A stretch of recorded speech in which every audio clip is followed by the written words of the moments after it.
Hello, welcome to food and traveller.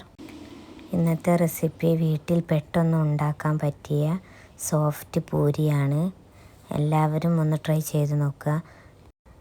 ആദ്യം 2 cup ഗോതമ്പ് പൊടി, അതിലേക്ക് 1 കപ്പ് മൈദ, 2 സ്പൂൺ വറുത്ത റവ,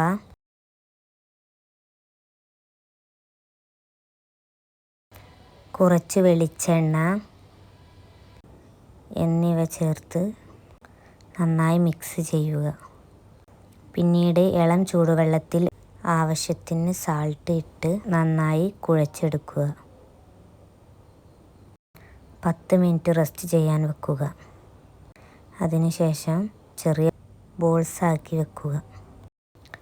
എണ്ണ നന്നായി ചൂടായതിന് ശേഷം അത് പരത്തി അതിൽ ഇട്ട് കൊടുക്കുക.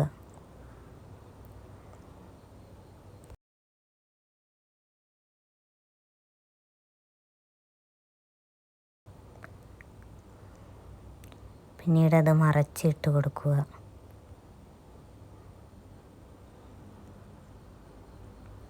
നന്നായി വെന്തതിന് ശേഷം മാറ്റി വെക്കുക. അങ്ങനെ നമ്മുടെ പൂരി റെഡിയായി. ഇഷ്ടപ്പെട്ടെങ്കിൽ സബ്സ്ക്രൈബ് ചെയ്യൂ.